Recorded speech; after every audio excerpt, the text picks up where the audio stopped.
So in today's case is the case of the notorious Ananias Mate. Let me first start by saying that Ananias Mate was born in 1976.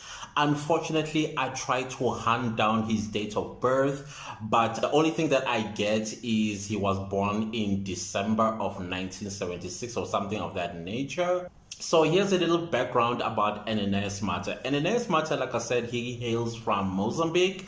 He came to South Africa in 1999. So like all economic migrants to South Africa, Ananias Mate came to South Africa for greener pastures in 1999.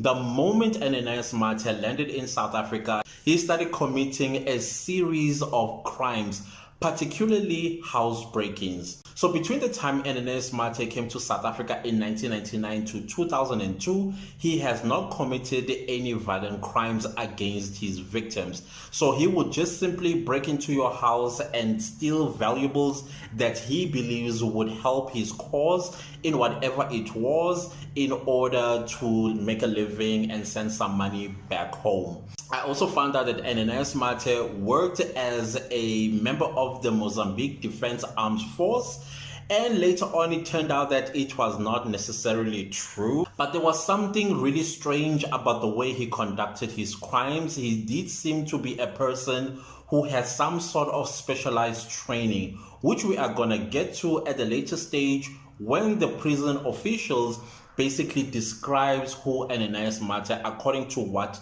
they have seen about him. So back in Mozambique, Ananias Mate is married to 2 women. He's in a polygamous marriage. He has 7 children.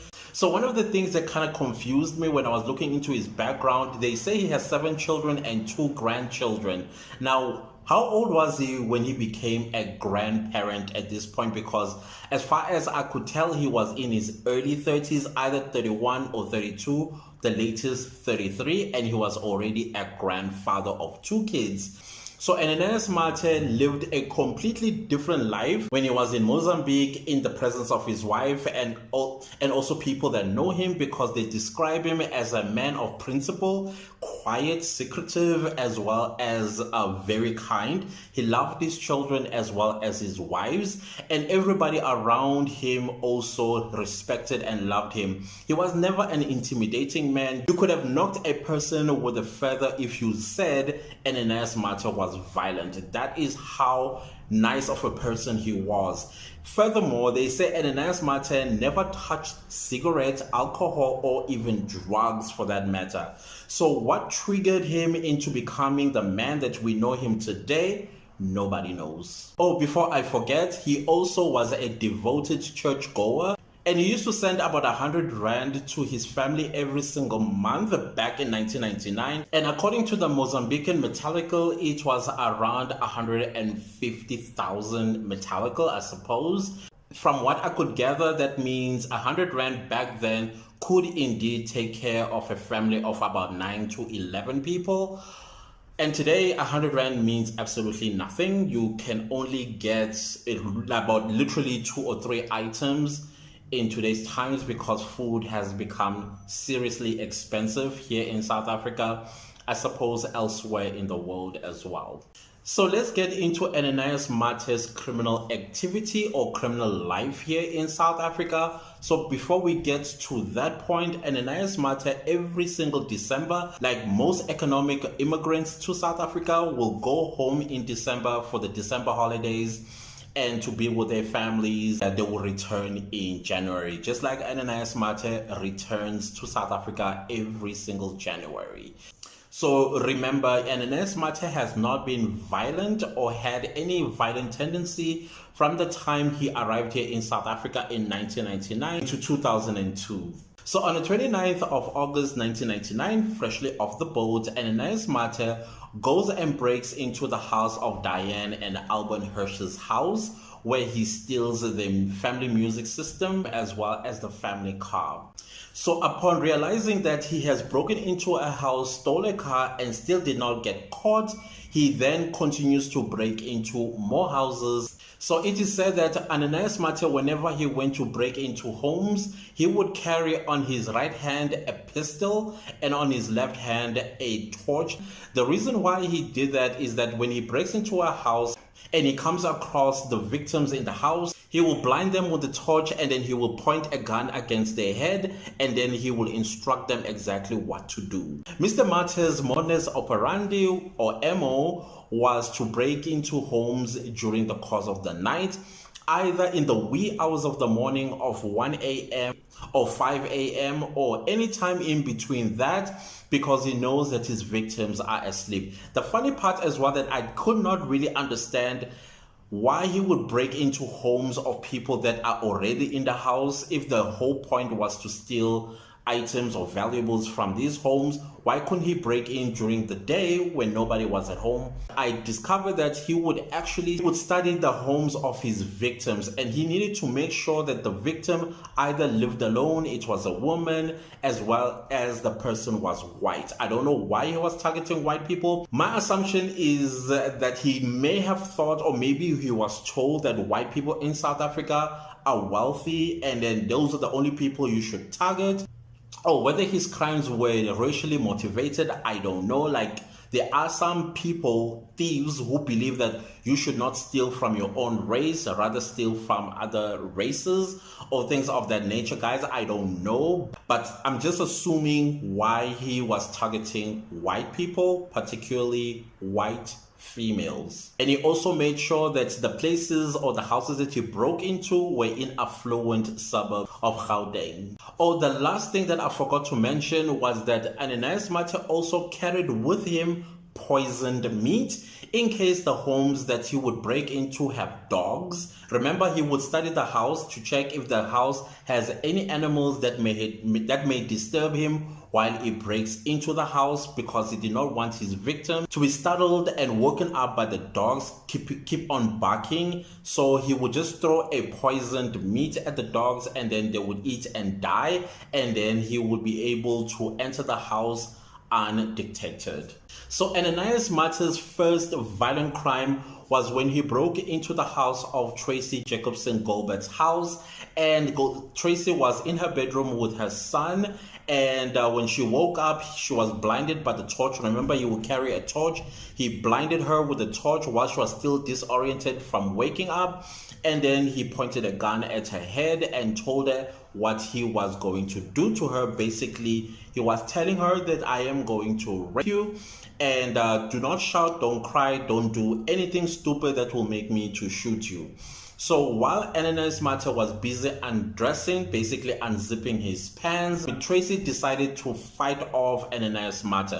So while she was busy screaming, scratching, and kicking Ananias Mate, Tracy's little son woke up, frightened and traumatized, ran and hid in the bathroom. Basically, he locked himself in the bathroom while Tracy was busy fighting off Ananias Mate. I can just imagine what was going through Tracy's mind. Obviously, you are a mother of a little boy. All that you could think of is the safety of your child. So Tracy continued to kick and scream and scratch Ananias Mate. So one of Tracy's kick hit Mate's hand that held the gun, and a gunshot went off, shooting Tracy on her left breast. So Mate continues to fight, making sure that he gets to rape Tracy, but Tracy put up a strong fight. The fight basically took them to the passageway, and Tracy, for some reason, managed to get Ananias Mate as close to the door as possible because her house had burglar gate.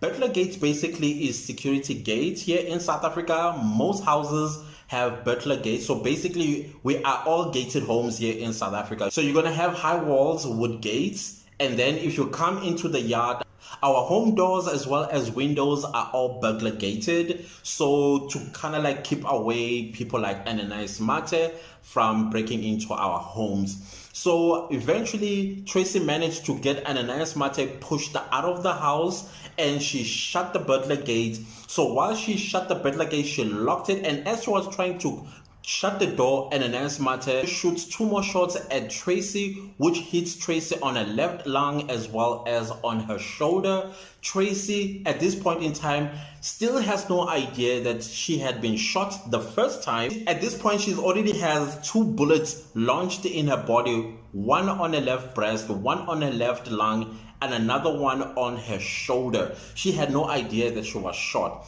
The only time she realized that she was shot is when she looked down on her nightie and she saw that her nightdress was covered in blood.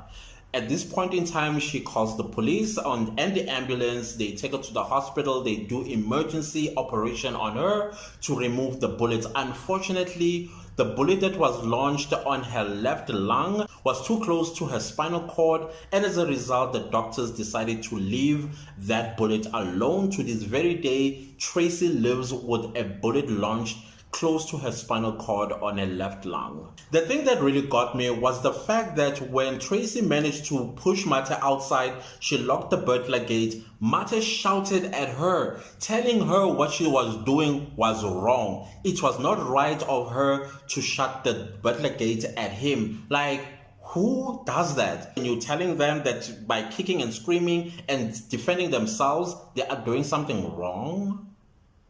That is another level of craziness. So in 2003, Ananias Mate continues on his violent crime. At this point in time, he breaks into a home in Northcliffe of Johannesburg. It's one of the posh suburbs here in Johannesburg. He breaks into a house of a 19-year-old teenage girl and he sees her. That was reported by the girl, and 10 days later, Ananias Mate got arrested in Alberton, east of Gauteng. So the reason why Mate was caught 10 days later was not because of the rape, but because he was caught with poisoned meat in his home. Remember, when Mate went to do his crime sprees, he carried 3 weapons. A gun on his right hand, a blinding torch on his left hand, and poison for the dogs in case the homes that he intended to break in had dogs. So after Ananias Mate was taken to the police station for some reasons that nobody knows, he was released and no charges were brought against him. So after his release, Ananias Mate continued on his modus operandi by making sure that he was breaking into more houses. You will find out a little bit later what he was doing with these items and what he was doing back home in Mozambique with the money that he was making in South Africa. It will upset you. On the 24th of April 2004, Ananias Mate gets arrested. Why does he get arrested? Was because while he was breaking into these homes and stealing valuables and goods from these homes, these goods were reported to the police, and then Ananias Mate happened to get caught by the police with the reported stolen items, and he was taken to the Pretoria Magistrate Court for his prelim hearing. So indeed, Ananias Mate does greet the magistrate. And so when Ananias Mate, after being released on 500 bail and his trial date was set, Ananias Mate was nowhere to be found on the first day of his trial. Why? Because he was continuing on his crime spree by breaking into people's homes and stealing their valuables, their vehicles, with no consequences or detention from the police. At this point in time, the police still have no idea who is this person that is breaking into homes and raping women. They were not connecting the dots. Yet they've had this man twice under their noses, and still they did not connect him with all the other crimes that he has been committing. The reason why the police have not yet connected the dots, so in most cases here in South Africa, here's a little side note. So in South Africa, most economic immigrants, they are undocumented foreigners. Basically what this means is if you are a documented immigrant, that means the authorities have your fingerprints, they have your photo, they have basically all of your information about where you come from, your address of where you come from, etc. and so on. So if you are going to commit crimes in South Africa and you are undocumented, your fingerprint, whenever the police lift it, they will not know who exactly this fingerprint belongs to because you are undocumented. And it so happens that undocumented criminal foreigners are the most dangerous here in South Africa because they know that if they commit these heinous crimes, they are not going to get caught. And that's exactly what happened with Ananias Mate. So while the police were busy investigating all these crimes, the 19-year-old girl's rape, Tracy's attempted murder, as well as all the other house breakings, the police still have not linked him to any of these crimes from 1999 to 2004. So instead of Ananias Mate standing trial, so in August of 2004, at around 1 o'clock to about 3 o'clock in the morning, Ananias Mate breaks into the house of Charles and Julia Pringle. Now, the reason why Ananias Mate had arrived at 1 o'clock and committed the crime around 3:30 was because the Pringle home had two dogs. And these dogs will just bark non-stop. I don't understand why the Pringles did not wake up to go and investigate why the dogs were barking. They just continued sleeping. So anyways, Ananias Mate was waiting for these dogs to stop barking. He then reached out into the back. Then he carried poisoned meat, threw the meat over the walls, and the dogs went and took a bite of the meat, and suddenly there was silence. So basically, before he would actually enter the house, he would wait a little while until he knows for sure that the dogs have died, and then he would then climb over the walls and then proceeds to break into the house. So at around 3:30 in the morning, Ananias Mate now breaks into the house after the dogs have died and proceeds to take the car keys of the Pringles, and then he proceeds to their bedroom where Charles, who said he was a very large man, and Ananias Mate, if you have not seen any of his pictures, I'm going to show them during the course of this video. He's a very thin framed man with a head that is shaped, okay, never mind. And Charles began to tell him to leave the house because he could tell that this is a break-in. And Ananias Mate's MO, as you know, a gun in his right hand and a blinding torch on his left hand, and he proceeds to blind Charles, and Charles continues to shout to tell him to leave his home. And so to shut him up, Ananias Mate shoots Charles on the collarbone, and Charles falls back onto his bed, and Ananias Mate proceeds to run away and drove with the family car, which was a Mercedes-Benz, as I understood.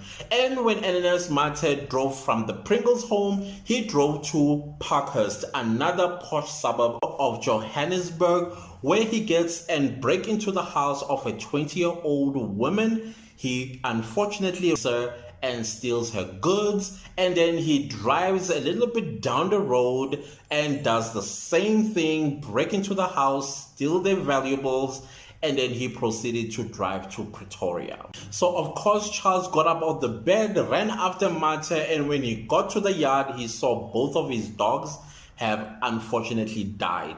It is said that the poison that he used was insecticide, and he laced the meat with the insecticide, and the insecticide was so strong that even the dogs of Charles did not finish chewing upon their death. So the death was instantaneous and possibly, hopefully, was also painless. I don't know. And so Charles was very shocked to see his dogs dead. And I think it's just so cruel what he did to those dogs. It's just horrible. So 3 months later, on the 8th of December 2004, Ananias Mate drives back to Parkhurst, where he breaks into a home and rapes another woman. 8 days later, on the 16th of December 2004, Ananias Mate raped yet another woman in Pretoria. The lady was asleep in her bedroom when Ananias Mate broke into her house. She fortunately heard the noise, and she tried to investigate to see what was happening. She did see the torch flashing about her study in her house, and she went back into her bedroom to sort of like hide.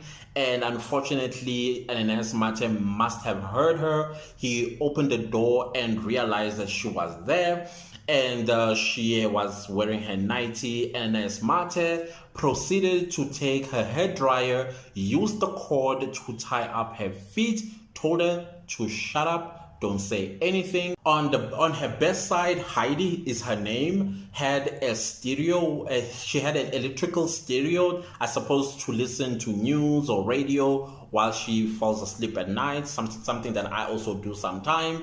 So he used the cord of that small stereo and tied up her hands. And Ananias Mate sort of like left the room to go collect a knife, and he came back and then told this lady that he was going to her, and he proceeded to ask her to spread her legs. And of course, the lady's legs were bound together. She said, how am I going to do that when you have tied my legs? The reason why this lady was compliant was because she was not sure how many other people were in her house. And so her priority was to save her life and not do anything that might get this man to call his buddies to tie her down or pin her down or whatever the case that she was thinking at the time. And Ananias Mate proceeded to use the butcher knife to cut off the cord that bound her legs, and he proceeded to her. I can just imagine how this woman must have felt. I mean, begging for your life, begging not to be harmed, and this man continues to do that. He has no remorse. He has no empathy. He has no feelings. He's a monster. That's as far as I can describe this guy. So while Mate was busy raping Heidi, he heard a car pull up. And he stopped raping Heidi, and then he ran downstairs to investigate who this car belongs to that just pulled up. When he got outside, he realized that it was a security car, but the security vehicle had left. It did not park at the house of Heidi. So what he decided to do, he went back to the house, ordered Heidi to tell him how her security gate works, and Heidi told him how the security gates work. So while Heidi was busy lying there in total fear, she hears her car pull out. So basically, Ananias Mate had just drove away out of her house with her car, and he drove to yet another location to commit more similar crimes.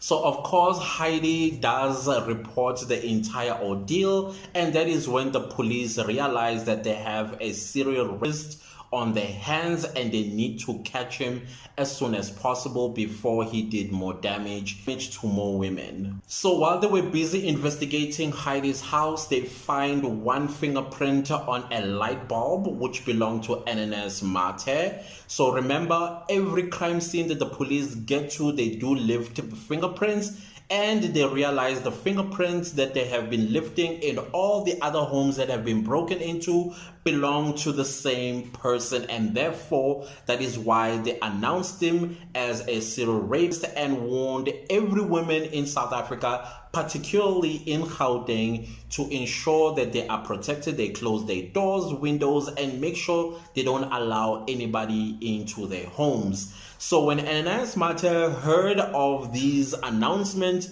he decides to leave Gauteng and proceeds to the province called Limpopo, which is on the northern side of South Africa, where his modus operandi continues there. But because Limpopo is not necessarily like Gauteng, because Gauteng is the economic hub of Africa, where it has like wealthy people, he decides to detour and goes to another province called Northwest, where he continues these crimes. But I guess those two provinces that he tried to run away to continue his crimes were a little bit boring. He came back to South Africa, and guess which suburb he came back to?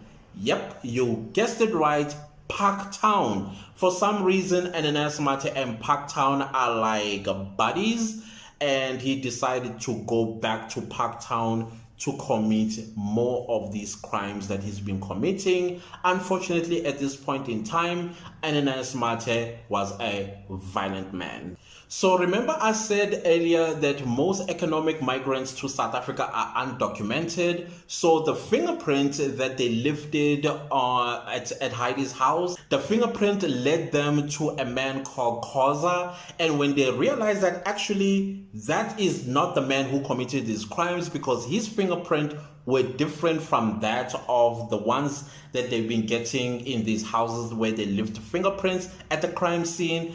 The reason why was because the passport that led them to this Khosana man was a fake passport, meaning that Ananias Mate for some reason got hold of Khosana's passport, and then he removed Khosana's face on the passport and placed his own, and the wrong man was arrested as a result. So basically, here's another side note.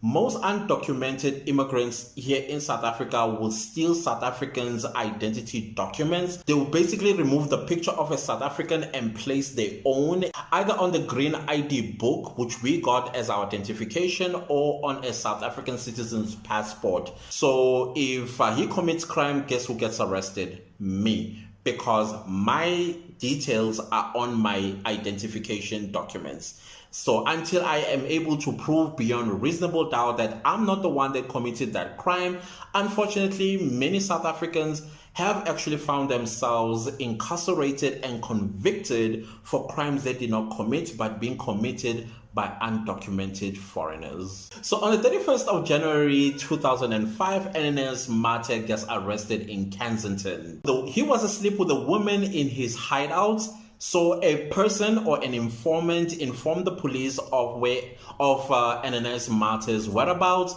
because he, for some reason, suspected that he may be the serial rapist and housebreaker that the police were looking for. So he rattled on Ananias Mate and he was caught at his girlfriend's house and he was arrested. So this happened little after he returned from Mozambique to South Africa. Remember, I said most economic migrants, they leave South Africa in December and they come back in January.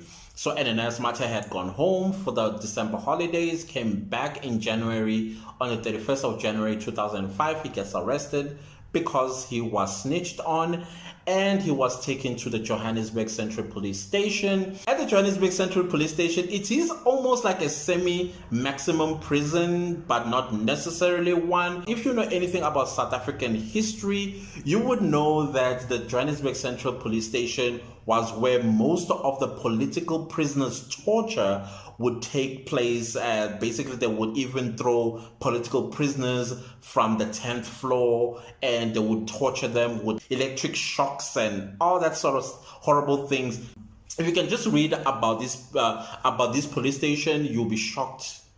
You'll be completely shocked of the things that the apartheid government used to do to political prisoners there. So 3 months later, on the 2nd of April 2005, Ananias Mate makes his first escape from his prison cell.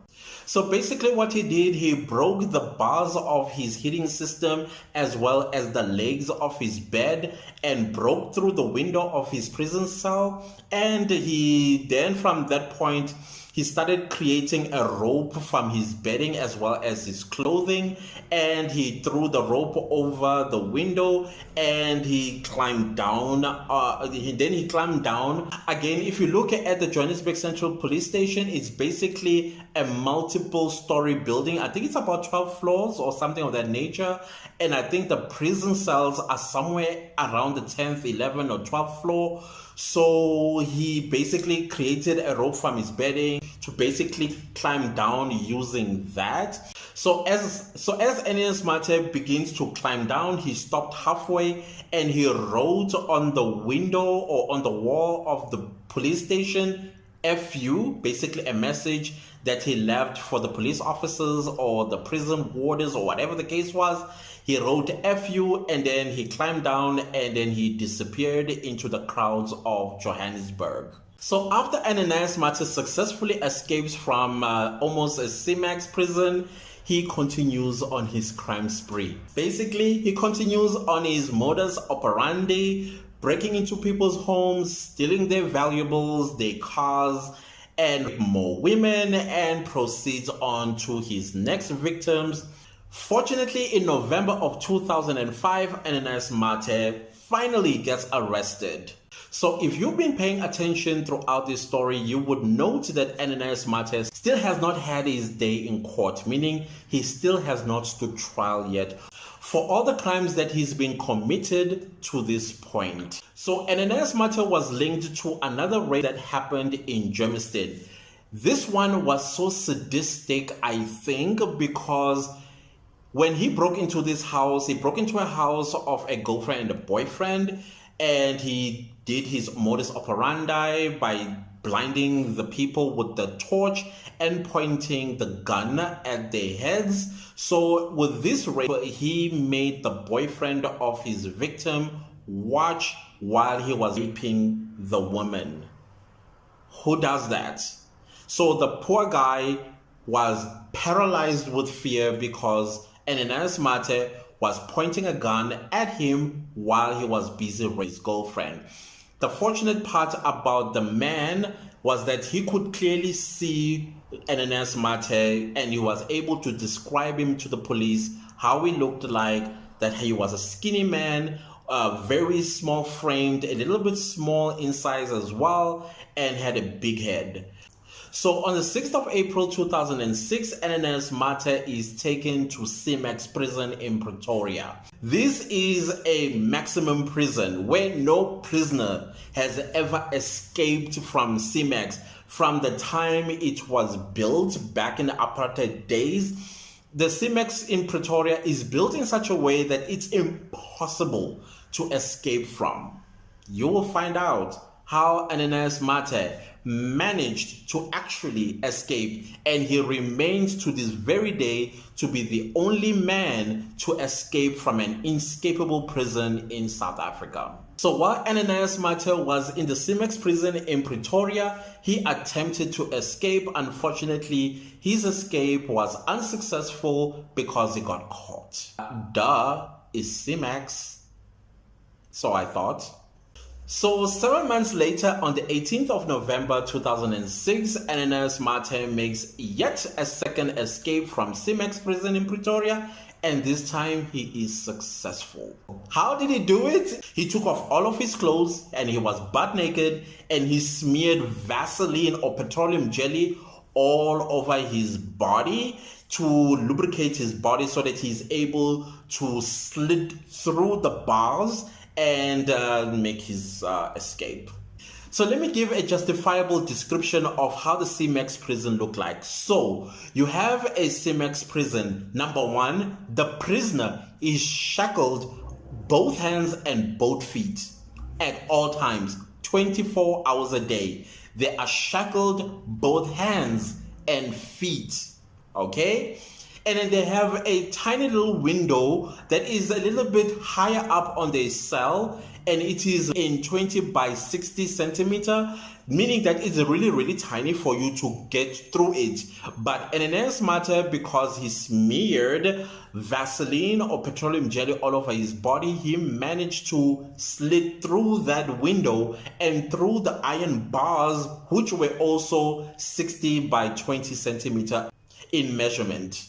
Again, it is very important to note that Ananias Mate was a small man, meaning he was really skinny. So after Ananias Mate escapes from CMAX prison, it is said that Ananias Mate, it's impossible that he would escape from CMAX because number one, like I had mentioned earlier on, all CMAX prisoners, they are shackled both hands and feet. So it's impossible that he would have been able to smear Vaseline all over his body. Number one, where would he have gotten the Vaseline from? Because that item is not allowed in CMAX, but he managed to get one. However, few sources did come forward and reported that actually Ananias Mate did not do all this by himself. He was assisted by prison wardens. After Ananias Mate bribed them with 80,000 rand between them, and that is how he managed to escape from CMAX prison, because it's impossible to escape from the Pretoria CMAX prison here in South Africa. So here's a little question for you. What do you think? Do you think he escaped or he bribed somebody to get out of CMAX prison? I know my answer because I have seen the Pretoria CMAX prison. Not that I've been in there, but I've heard people who have been there that it's actually inescapable, period. And so there is also another excuse that was done by the Minister of Justice and Correctional Services, Ben Skosana, that the CMAX prison in Pretoria was also understaffed and it only had 4 towers that was able to look after prisoners, and each tower only had 2 officials who would look after the prison. And it also happened that Ananias Mate's prison cell was not necessarily regularly watched, and that is how he knew that he was not regularly watched and he was able to escape. I think that is just a poor excuse because you have very corrupt officials that were in that prison, that were in the CMAX. And I also discovered that these two wardens were actually fired. I don't know how I feel about that. I felt that they should not only have been fired, but also been charged, prosecuted, and convicted to aid and abet a very dangerous prisoner by helping him to escape CMAX prison. So once again, there was a manhunt for Ananias Mate, and as you know, Ananias Mate did not just sit and hide. He continued on his crime spree. You just escaped from the mouth of a crocodile, and there you still continue going back to the crocodile-infested river to swim? What is wrong with this man? And interestingly, Ananias Mate was located several times by the police, but for some reason, he always managed to evade the police and continued on with his crime sprees. Another information to note, Ananias Mate, because of the story being so huge, it became an international news, and the news landed back home in Mozambique, where Ananias Mate was known as a rat, meaning that he always managed to escape. I think even in Mozambique, he was committing crimes. I think that's how he perfected his art here in South Africa, because he was committing these similar crimes, I suppose, back in Mozambique, and Mozambicans named him or dubbed him as the rat. And they always said it is difficult to pin a rat down. So after Ananias Mate escaped from CMAX prison in Pretoria, he was now declared the most wanted man in South Africa. So this got top investigators wondering, who exactly is Ananias Mate? And that is when the investigators made a trip to Mozambique to find out exactly who this man was. And they went to his village of Shai Shai in Mozambique, and they discovered that indeed Ananias Mate had 2 wives. Some people say he had 3 wives, and he had 7 children and 2 grandchildren. And this is the part where I said you will get a little bit upset. So when they got to Ananias Mate's home, they discovered that he was actually building a mansion with 6 bathrooms. Now that got me like seriously upset, that you come to South Africa, take advantage of our kindness and hospitality, our women, and steal from their homes and steal their cars, and then you sell them only to go and build a mansion with 6 bathrooms.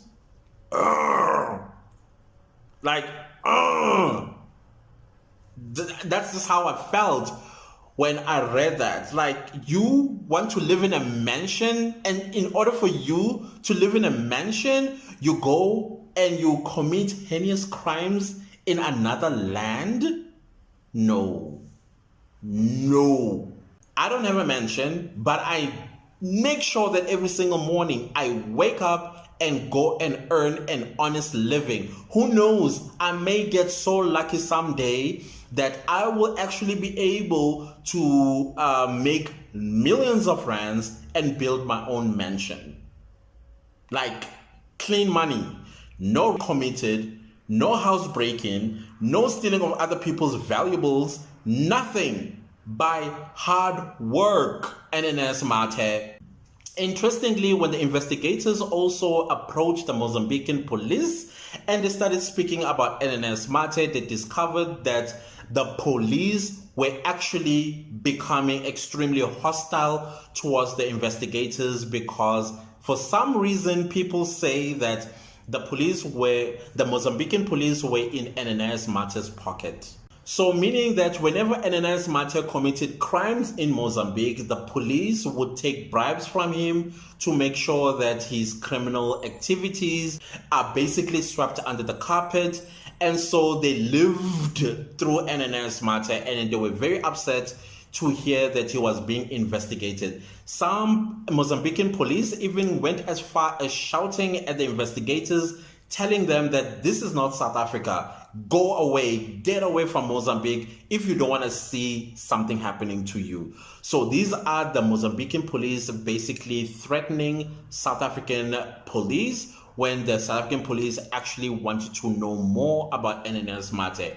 Remember earlier on, I did say that Ananias Mate was said to have worked for the Mozambican Defense Armed Forces, and it turns out that was a lie. So anyways, the investigators did go to his home and they discovered Ananias Mate had a mother. His mother was still alive. Unfortunately, his father had died.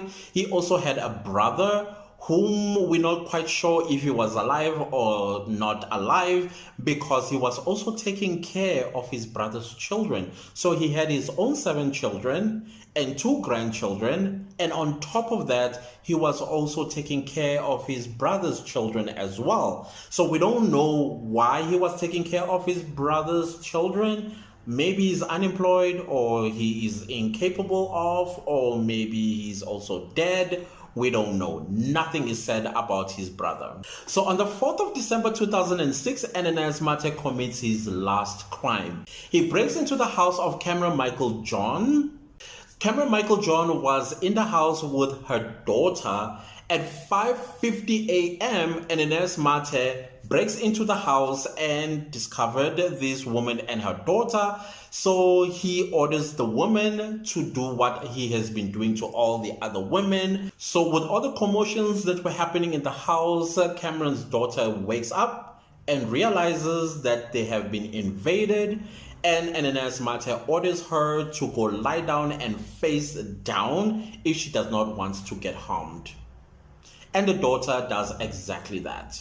Fortunately, Ananias Mate does not touch Cameron, but instead he takes the family car and fled.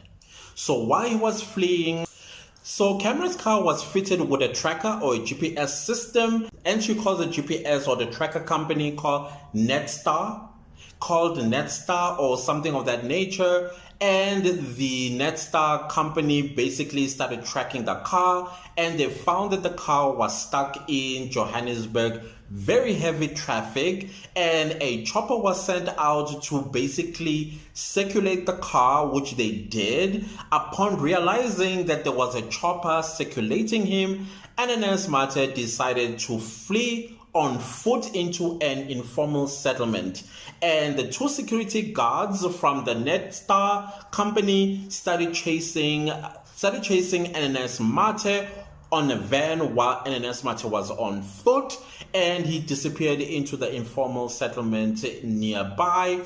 And the helicopter continues to basically stalk Ananias Mate because he looked distinctive. He was wearing a bright orange t-shirt, and the Netstar chopper was able to basically stalk him inside the informal settlement. So the chopper was able to report back to the 2 security officers who were now running on foot after Ananias Mate. So while Ananias Mate was running, he realized why the chopper was basically was stalking him was because of his bright orange t-shirt, which he removed and carried it on his hand. He disappeared into one of the informal settlement house, and in the house he met 2 little girls. The father was out, I think, and then when he came back inside, the girls started pointing at, there's a man in this house. I don't know what happened inside the house, because when there's 2 security officers being informed by the chopper that this is the house he had ran into, the man said there was no man that came into the house. I'm guessing Ananias Mate threatened them that if they said anything, he was going to kill one of the kids or kill the kids or whatever the case was. So the man actually denied that there's no man in this house. But so the security officers started leaving. Just when they was about to take a corner, the man started calling them back and say, yep, the man is in the house. The security officers came back and they caught Ananias Mate. So while they had Ananias Mate and leading him to the van, Ananias Mate had his orange t-shirt wrapped around his left hand. And so out of the blue, so he was sandwiched between the two officers when Ananias Mate suddenly pulls out a knife and turns around on the security officer behind him, and he stabs him in the eye, basically shattering this security officer's eye. And then Ananias Mate makes a run. When he makes a run, so while the security guard was busy bleeding, he took out his pistol and shot at Ananias Mate, but Ananias Mate continued to run. The officer fired again. Ananias Mate continued to run, and the officer once again fired her third shot, hitting Ananias Mate, who fell down on the ground, and that's how they arrested him. And while they were arresting him, they also called the ambulance, where Ananias Mate was taken to a Tembisa hospital. Ironically, when Ananias Mate arrived in South Africa, he lived in Tembisa, so it was almost like a full circle for him. And then he lands up in Tembisa hospital, where he will not see his freedom ever again. So another side note that is important, I think, Ananias Mate was tested, actually. I don't know if he was tested by specialists while he was in prison or before prison, but he was said to be a very intelligent man. He had a very high IQ, and then even back home in Mozambique, apparently he was a star in mathematics. Basically, he was very talented when it came to math, and he was like an A student back in the day when he was a student. And so when he was caught, I think specialists as well here in South Africa did test his IQ and discovered that he had a really, really high IQ. He was basically short of being called a genius. So in January of 2007, Ananias Mate finally stands trial.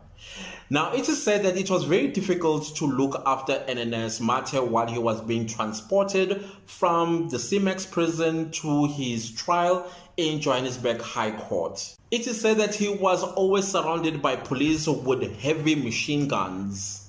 So throughout his trial, Ananias Mate would be described by the media as a very small man. And his victims would describe him as pathetic and could not believe that they were violated by a man that looked like that.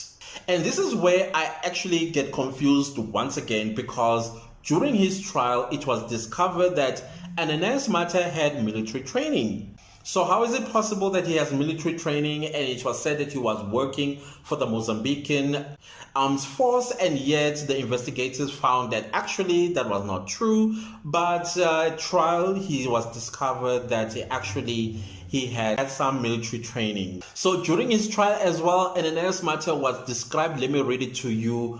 He was well-spoken, well-mannered, soft-spoken, as well as shy at times, and he would have a permanent smile on his face. Some even said he was charming. He had a charming nature, and that is why it was a little bit difficult to believe that a tiny little man like that, who is soft-spoken, well-spoken, as well as intelligent, would do something like this. No, unbelievable. So when Ananias Mate's trial was concluded, the judge found Ananias Mate guilty of all the charges that were laid against him, which I am going to tell you what these charges were.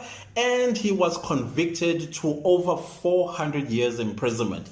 Interestingly, the judge felt that it's impossible to send a person to hundreds of years imprisonment, because human beings do not live that long anyways. So as a result, he sentenced him to 54 years imprisonment. However, these are the crimes that Ananias Mate was convicted for. Some of them, they say he murdered 5 people, and I don't know who these 5 people that he murdered. I tried to dig a little bit deeper. Who exactly did he kill? However, there have been some mysterious disappearances and deaths that happened, and these people that either disappeared or died were supposed to testify against him. So here are the crimes that he was convicted for. So please do allow me to read them. Ananias Mate's crimes were 19 house break-ins, He broke into 19 homes. 3 provinces he had committed the similar crimes to. That was Limpopo, Northwest, and Gauteng. 24 cell phones were stolen during his crime spree.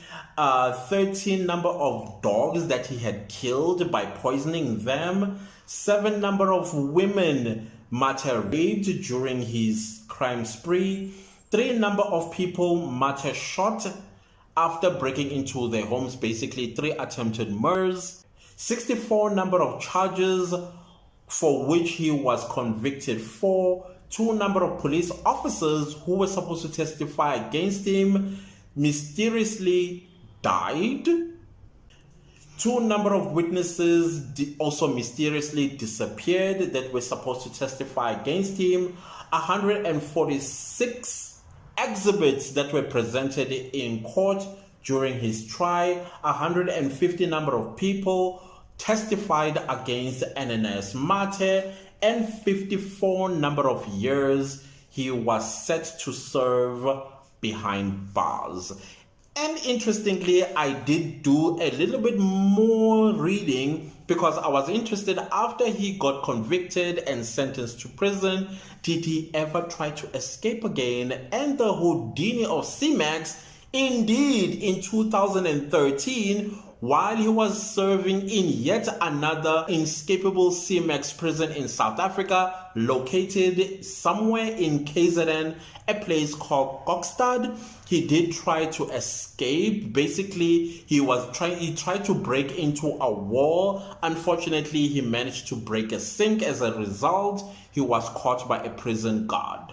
Now, the prison guards, this is what they said about the Kokstad maximum prison, which is also inescapable.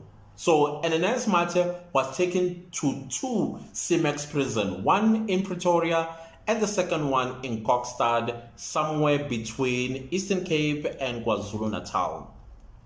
So the CMAX prison, basically these are the items that they give you: a toothbrush, a mug, and a plastic spoon. So how was it possible that you'll be able to break free from such a prison setting? And another thing, the prison ward says that all the CMAX prisoners, they are always shackled both hands and feet 24 hours, and they are also watched 24 hours.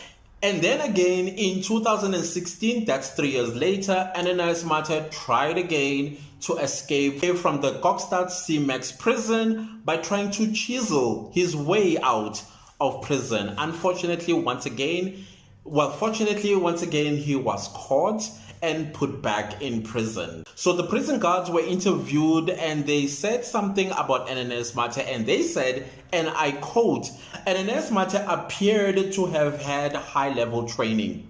I think once again it takes us back to the military training that never existed, yet existed, but didn't exist, and yet existed. My head at this point in time is spinning exactly who this man is. He can use anything as a weapon. His hands are a weapon, the prison guards said about Ananias Mate. I don't know what you guys think. Do you think he really had military training? Do you think his hands are his weapons, or he's just a smart man? I think he's just a smart man. I think I can actually comfortably call him a genius. Who makes such attempts in any prison for that matter but Ananias Mate?